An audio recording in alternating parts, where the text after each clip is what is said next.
Você tá bem, Carol? Tudo bem? Tô bem, graças a Deus. Você tá bem? Conseguiu dar uma descansada depois da correria do trânsito? Não consegui, Carol, mas chega meio agitado, né? Mas já agora tô É. tentando acalmar, brindar a mente. Ah, normal. Ainda mais véspera de carnaval, aquela É, tá correria um mesmo. trânsito hoje, né, Carol? Hoje eu ainda não saí de casa. Eu perdi o horário da academia, então não consegui sair de casa ainda, né? Tá Mas, um trânsito chatinho, sabe? Acho que é o que você falou, muita gente correndo pra lá e pra cá, né? resolver tudo antes do feriado. É, verdade. Você tá bem, né? Tô bem, Graças a graças Deus, a é o Deus. mais importante. O resto a gente corre atrás. É isso aí. Vai estrear aí o fundo da sala de aula hoje? É, você vai ao fundo da sala de aula. Fica legal, não fica? Fica. Gostei do jeito que tá. Aqui é onde acontecem nossos cursos, as aulas da pós, né? Ah, sim, não, vai ficar bem legal a hora que você for falar, assim, vai ficar da hora. Você vai precisar de algum apoio, algum material complementar ou a gente Não- já Pode pode fazer começar, isso? Carol, pode começar assim, viu? Então tá, então já vou pôr a carteirinha aqui, a gente Tá já bom. começa, tá? Qualquer coisa, estamos por aqui. Tá bom, Carol, obrigado pela gentileza e amizade, viu? Ah, imagina.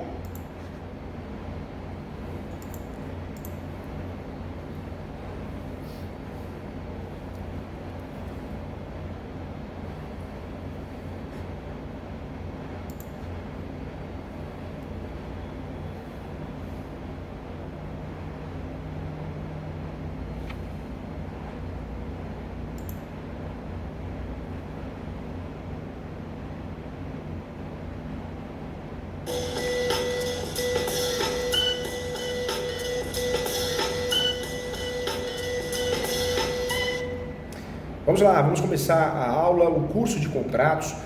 Essa aula interessa muito para você que é corretor, corretora, para advogados. Eu falo que o brasileiro, os profissionais do mercado imobiliário e profissionais jurídicos não sabem fazer contrato. Não sabe, não adianta, não sabe fazer contrato. Porque nós pegamos uma mania de tudo pegar no Google, o copia e cola.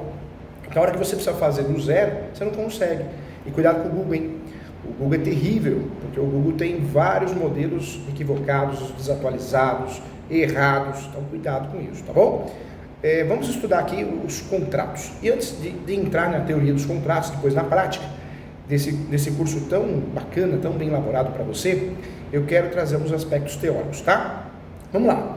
Não pode mais restar dúvida, hein, em relação ao que eu vou falar agora. Instrumento público, quem faz é o tabelião de notas. É isso mesmo, instrumento público, quem faz é o tabelião de notas. Lavrar a escritura pública, só o tabelião de notas. Só o tabelião de notas que pode fazer. O advogado, corretor, corretora ou particular faz instrumento particular, ok? Legal. Registro é a transmissão do imóvel. Quando eu registro no cartório de imóveis, eu estou transmitindo. A averbação são atos da vida. Não podemos mais fazer confusão. Propriedade é aquele que tem o seu nome no cartório de imóveis. É proprietário, proprietária, proprietários. Quando não tem o seu nome no cartório de imóveis, na certidão atualizada, qualquer outro documento quer dizer que você tem a posse. Contratos de gaveta, qualquer título, qualquer gênero, posse. Se eu tenho um contrato de gaveta, é o único documento que eu tenho do imóvel que eu moro, é posse. Se eu tenho uma escritura pública que não registrei, é posse. Formal de partilha, carta de educação, carta de matação, é posse. O único documento, presta atenção nisso, o único documento que prova a propriedade, de fato, é a certidão de propriedade atualizada, que pode ser chamada de transcrição antes de 73 e matrícula após 73, tá bom? O resto é posse. Quando nós falamos dos contratos, no Código Civil, nós temos os contratos em espécies. São vários contratos utilizados no dia a dia, no mercado imobiliário, no dia a dia. São contratos tipificados. Cada contrato tem um artigo, tem uma cláusula, tudo ali separadinho, bonitinho. Quando nós falamos aqui dos contratos em espécies, eu acho isso no Código Civil. São os contratos tipificados. Tem lei, tem artigo. Mas nós temos os contratos atípicos. São contratos que são criações doutrinárias jurisprudenciais. E o Brasil, a legislação brasileira permite você criar um contrato. Então nós temos os contratos tipificados, são aqueles contratos que tem lei, tem artigo, e temos os contratos atípicos, são contratos que não tem lei, não tem artigo, mas existe. São criações dos livros, da doutrina, da prática jurídica, da prática dos negócios jurídicos. Quando eu falo de contratos, algumas leis trazem para nós alguns contratos específicos. Nós temos o arrendamento rural, que tem lei específica. Nós temos a locação, Lei 8.245 de 91, uma lei específica na locação de bens imóveis. Lembrando que tem o Código Civil que trata desse assunto também de locação e o Estatuto da Terra. Mas de fato um sistema, uma relação, né, jurídica, que chamamos de relação locatícia, que tem as leis próprias, né, nós temos legislações próprias. Do outro lado, temos o Código de Defesa do Consumidor.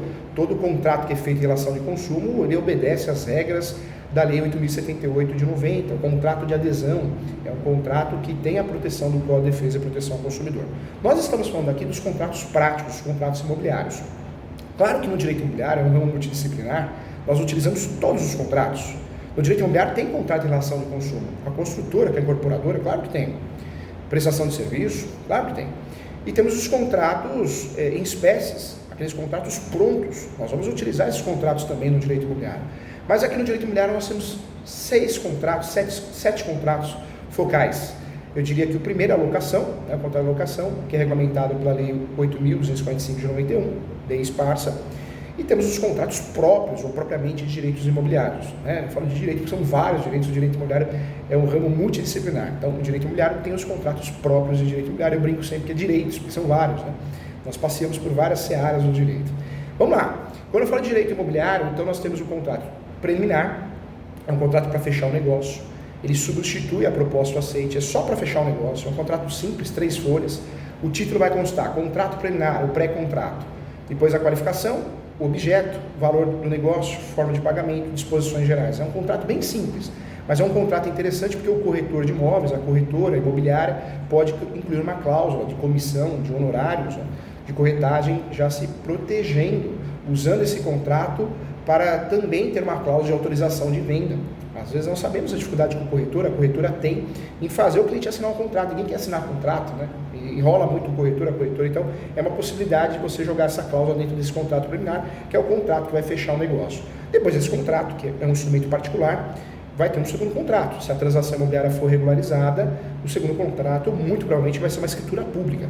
Lembrando que para transacionar um imóvel eu tenho 3 etapas. Eu tenho a primeira etapa, que é a escritura pública, a segunda etapa, recolhimento de tributos, ou antes, eu posso inverter, e a última, o registro. Então, fique atento em relação a isso. Esse contrato preliminar, também é chamado de facultativo ou pré-contrato, é para fechar negócio. O segundo contrato que nós temos é a compra e venda, pagamento à vista. Guarde isso, pagamento à vista. Artigo 108 do Código Civil deixa muito claro que toda transação imobiliária acima de 30 salários mínimos nós temos que fazer por escritura pública, ok? Usar o serviço do tabelião. Segundo contrato, nós já falamos que é o contrato de compra e venda, pagamento à vista, tem que ser feito por escritura pública acima de 30 salários mínimos, quando o imóvel é regular, a transação imobiliária é regular. O terceiro contrato mais utilizado no direito imobiliário seria o compromisso compra e venda. Esse contrato de compromisso compra e venda é um contrato que eu vendo para você vai parcelar direto para mim. Isso acontece. Ou eu vendo para você, mas eu fiquei de te entregar um quarto, um puxadinho. Então, compromisso. Existe uma obrigação a ser entregue. Ou de um lado, o comprador, ou do outro, o vendedor. O comprador, às vezes, de pagar, o vendedor entregar alguma coisa. Compromisso.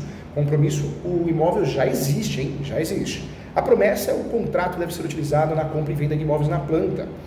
Com promessa porque você está comprando uma expectativa de direito, uma fração ideal, algo que vai existir ainda.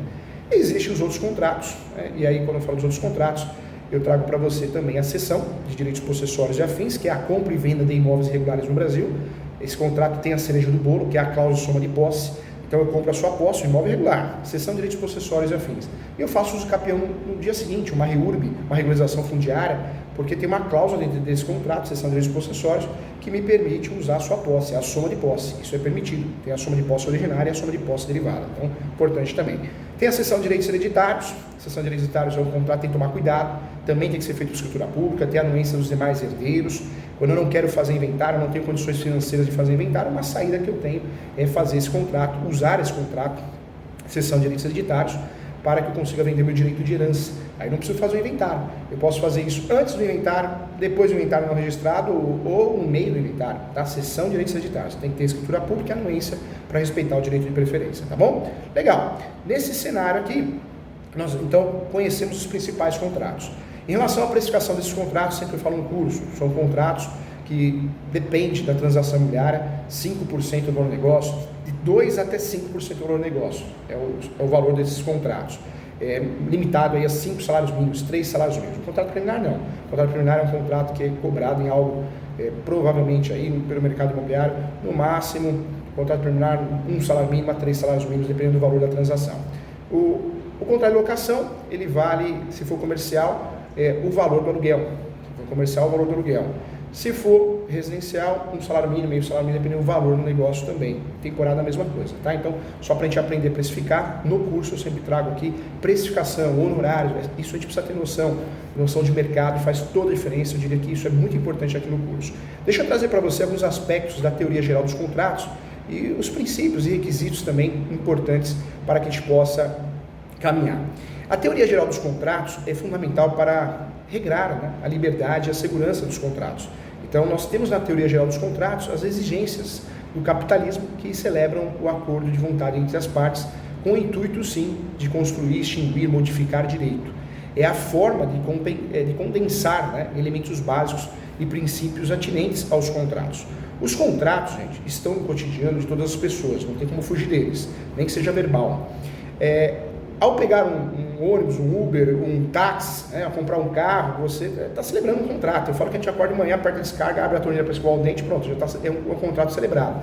Então, pactuamos diariamente contratos, muitas vezes da relação de consumo, mas é um contrato, dia a dia a gente pratica contrato, tá? Então, vamos lá. Quero trazer para você aqui a importância dos princípios na teoria geral dos contratos, isso é importante.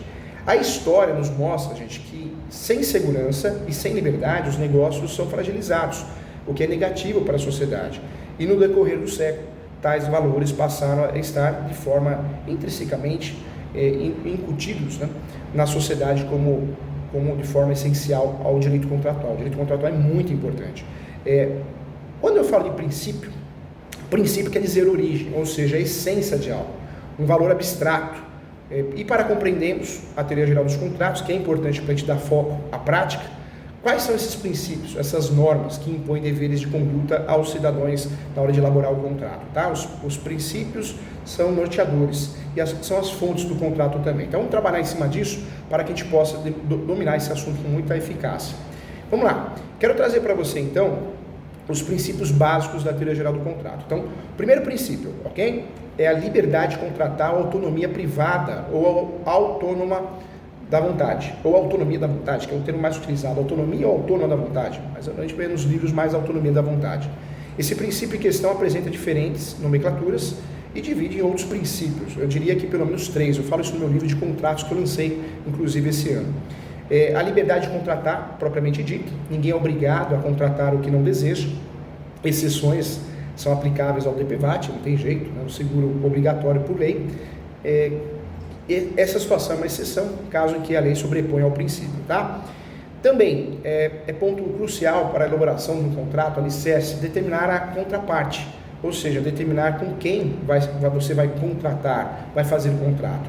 O cidadão é livre para contratar com quem quiser, mas novamente tem exceções, e exceções são aplicáveis como na imposição do CDC, o Código de Defesa do Consumidor, aos fornecedores que não podem se negar a vender um produto para um consumidor que deseja pagar à vista ou em dinheiro, igualmente, em concessionárias de serviço, públicos, que não pode escolher com quem quer contratar, com quem quer vender, não pode escolher o cliente. Outra regra também é a liberdade de determinar o conteúdo do contrato. Essa liberdade de escolher o objeto do contrato, ela é limitada por lei. Eu trouxe um exemplo, o artigo 108, que esclarece muito bem que eu só posso fazer transação imobiliária acima de 30 salários mínimos com um registro, né, no cartório de imóvel, mas eu tenho que ter escritura pública, a obrigatoriedade é da escritura pública. Então, existem exceções limitadas por lei. Então, não se pode, por exemplo, estabelecer um contrato também de objeto ilícito, também é outra fonte também. Trago para você também a força obrigatória dos contratos, chamada de pacta sunt servanda. Os contratos são considerados obrigações justamente pela força obrigatória que lhe é atribuída. E não é um princípio absoluto, pois não foi dado ao princípio um tratamento concreto por lei. Pode-se, portanto, rever um contrato com base na lei ou mesmo, com base em outros princípios. O contrato faz entre as partes, mas nós podemos fazer uma ação para rescindir o contrato, ação de rescisão de contrato. Na locação não é rescisão, é despejo. O nome despejo é usado na locação, mas é uma ação de rescisão de contrato também. Mas quando não é despejo, é ação de rescisão de contrato. Quando nós não concordamos com o contrato, com alguma cláusula, cabe ação revisional desse contrato. E quando esse contrato é feito com uma simulação, cabe ação declaratória e nulidade do contrato, tá bom? Regras processuais também importantes para a gente poder avançar. Vamos lá. Quero trazer para você também outro ponto, outra subdivisão, que é a relatividade das convenções. Via de regra, os contratos eram feitos para as partes contratantes. E, novamente, gente, não se trata de princípio absoluto, já que o próprio Código Civil traz hipóteses de intervenção de terceiros no contrato, que são exemplos de contratos com pessoas a declarar, e isso é um ponto importante, tá? Trago para você também princípios sociais dos contratos. O Código Civil 2002, ele estabeleceu como valores básicos da lei a socialidade, eticidade e moralidade. O contrato tem que ser feito com base nisso, é o alicerce. O código foi feito para explicar esses valores, conforme será possível verificar os princípios sociais que são previstos em lei e devem ser respeitados. Eu falo aqui do primeiro princípio, que é o princípio da função social, que está previsto no 421 do Código Civil. Esse artigo diz o quê? A liberdade de contratar será exercida em razão e nos limites da função social do contrato. Trata-se do conceito a mais difícil definição de contrato, mas é importante saber que existe uma liberdade de contratar. Eu trago para você que os contratos servem para regulamentar as atividades, fomentar e dar segurança às relações contratuais. Contudo, gente, claro, tal proteção só será dada caso o pacto esteja de acordo com os valores da eticidade, moralidade e socialidade. É isso que traz o princípio. Não há um conceito pré-estabelecido, muito pelo fato de que a sociedade altera sua compreensão. É uma mutação constante, né? É igual a música, né? Eu prefiro ser essa metamorfose ambulante. É verdade, é isso, né? A sociedade vai mudar sempre. Então, não é um conceito absoluto, não é um conceito pré-estabelecido, mas muito pelo fato de que a sociedade altera a sua compreensão constantemente, então por isso não é um conceito fechado. Importante também assimilar que a liberdade de contratar não é absoluta e encontra limites na função social do contrato também, tá bom? Outro ponto que eu quero trazer para você é o equilíbrio contratual. É importante ressaltar que o desequilíbrio contratual é aceito sim no nosso ordenamento jurídico. Os contratos podem ser onerosos. Por outro lado, os contratos são inaceitáveis, né, quando representam um ato de lesão, estado de perigo. Então, você tem que assinar esse contrato agora, senão eu não vou atender tua mãe, médico, um exemplo. Estado de perigo, né? Então, nós temos essa situação. Eu trago para você também, ou quando são excessivamente onerosos. Nós tivemos lá atrás financiamento de veículos em dólar, o dólar disparou, você imagina, né? Então, quem pagava R$300 por mês passou a pagar R$1.200, então o contrato se tornou oneroso, também tem que ser revisto. Então, não basta para isso que haja qualquer ato de desproporcionalidade no contrato para que ele seja invalidado, mas que seja um pacto manifestamente desproporcional, notório, a ponto de chocar e ofender, evidenciando o prejuízo de uma das partes. Isso é motivo para a nulidade do contrato ou a revisão do contrato, tá bom? Outro ponto também importante aqui na nossa aula prática é a boa-fé objetiva. O contrato trata-se da análise da conduta, então, do ato praticado, inclusive, sem qualquer preocupação em relação ao sujeito. Não importa para a boa-fé objetiva se quis o sujeito, já que não há, né, análise de estado de consciência, não tem como fazer isso. Então, não há essa análise. Deve-se apreciar no contrato a conduta com base no cidadão médio, sempre cidadão médio. Ou seja, a boa-fé objetiva que é exigida nos contratos, ela encontra aplicação no artigo 113, regra de interpretação dos contratos, e no artigo 187 também, que é uma regra de abuso dos contratos, e o 422, que é a regra de aplicação dos contratos, todos esses artigos que eu estou falando do Código Civil, tá? Há sim certa proximidade com a função social, já que representa o exercício do direito conforme os ditames da sociedade, tá bom? Eu trago para você também, diante dessa teoria geral dos contratos, os requisitos contratuais. Os contratos são negócios jurídicos que exigem para sua formação o preenchimento de certos elementos que atribuem a legitimidade do contrato, a validade do contrato. E tais requisitos são, sim, dispostos no artigo 104 do Código Civil. E aí eu trago para você requisitos subjetivos, tá? O objetivo deve ser lícito, possível e determinável. Para fazer contrato, o contrato tem que ser lícito, possível e determinável. Então, eu não posso fazer um contrato de objeto ilícito. Não posso. Tem que ser possível e determinável. Teve um caso de um pastor que vendeu vários imóveis no céu. Tivemos esse caso, é real, não é brincadeira. E ele acabou sendo preso, né? Então, e os contratos na esfera civil foram invalidados, teve que devolver o dinheiro. Então, parece que não, mas é real o que o professor está falando aqui. Então, a ausência de qualquer desses elementos representa a nulidade do pacto. O objeto tem que ser lícito, possível e determinável, senão não dá para fazer esse contrato, tá? Fica atento. Vários exemplos eu trago, hein? Tem vários exemplos. Não há como estabelecer um contrato de compra e venda de drogas ilícitas. Não há também como comprar um terreno na Lua, por impossibilidade do objeto, ao menos até hoje, né? Isso é importante. Vamos lá. Formalidades e solenidades, somente quando exigidos por lei. Artigo 108 do Código Civil, compra e venda acima de 30 salários mínimos, nós temos que fazer a escritura pública. O advogado, corretora, pode até montar a minuta para ajudar o tabelião, ou depois conferir a escritura pública, mas quem faz é o tabelião, tá? Nós temos também os requisitos subjetivos, que é a existência de 2 ou mais pessoas. Então, também é importante, para fazer contrato tem que ter o requisito subjetivo, 2 ou mais pessoas. Capacidade das partes contratantes, não que o menor não possa comprar, ou vender, ou alugar, pode, mas se o menor for comprar ou vender, ele vai ter que ser o quê? Assistido, dos 16 aos 18, assistido, o pai e a mãe assina com ele, ou representante legal. Abaixo de 16, ele vai ser o quê? Representado, o pai e a mãe vai assinar por ele. Lembrando que existe a figura da interdição. Quem é interditado, quem responde pelos atos é aquele que interditou, ele que é o responsável legal, importante também. E vamos lembrar também da figura do conceito de emancipação, que pode ocorrer diversas formas de emancipação, judicial, voluntária, legal, então também quem é emancipado também. Então, é importante checar isso na elaboração do contrato, tá? A legitimidade das partes para contratar e a capacidade é sim requisito subjetivo. Não podemos esquecer também que no contrato existe a manifestação válida, que deve existir, e desimpedida. Então, toda manifestação contratual deve ser válida e desimpedida, e isso é importante também, tá bom? A teoria geral dos contratos em espécie, gente, eu trago para você, conforme se extrai de natureza dos contratos, é importante também falar autonomia privada, que é basilar, de modo que os contratos podem prever quase tudo que não está proibido por lei. De qualquer forma, o legislador que redigiu o Código Civil teve a preocupação de estabelecer regras específicas para determinados tipos de contratos, que são considerados os princípios em termos de fluxo econômico, que mais? Fluxo econômico com forma, né, de garantir-lhes maior segurança.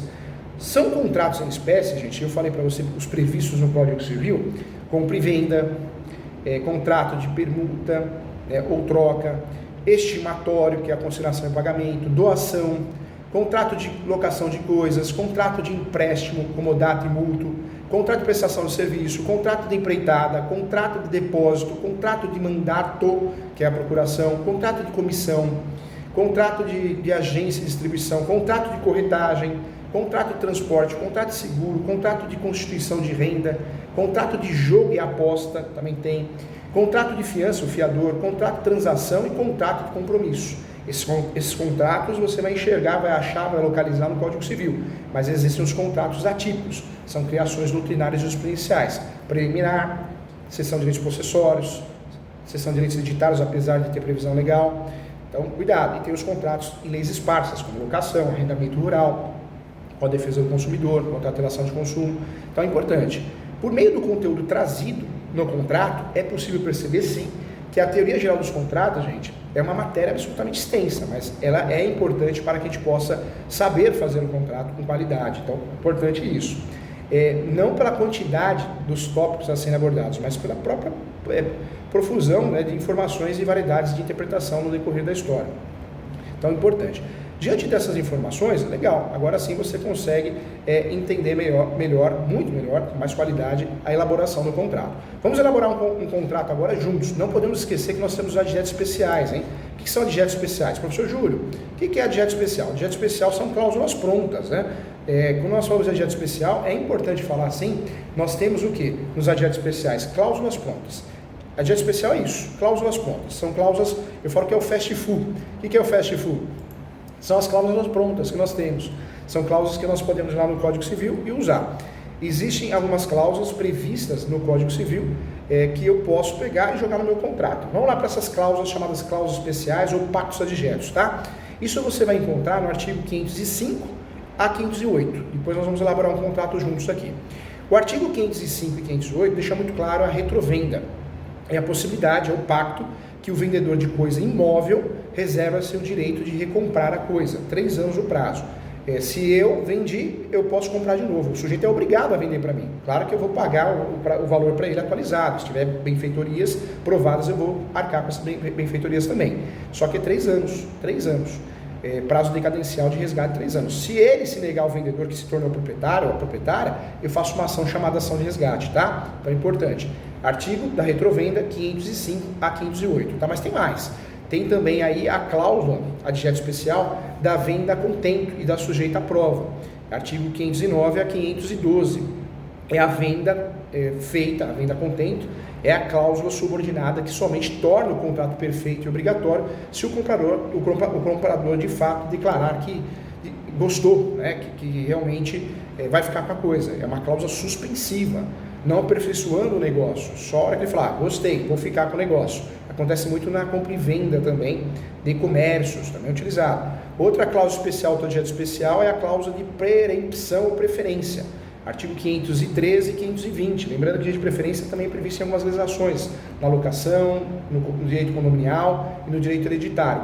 A preempção do direito de preferência é o pacto adjeto à compra e venda em que o comprador de coisa móvel e imóvel fica condicionado à obrigação de oferecê-la a quem vendeu, né? Então, direito de preferência acontece na locação, na lei do inquilinato também uma cláusula fast full, dá para usar a cláusula pronta, posso pactuar isso também. Outra cláusula importante é a cláusula de venda com reserva de domínio, artigo 521 ao 528 do Código Civil. É a cláusula digeta cujo objetivo, né, é estipulada numa situação em que o vendedor reserva para si a propriedade da coisa móvel exclusivamente até que sejam adimplidas, pagas todas as prestações da venda da coisa, momento em que o negócio será feito de forma eficaz, tá bom?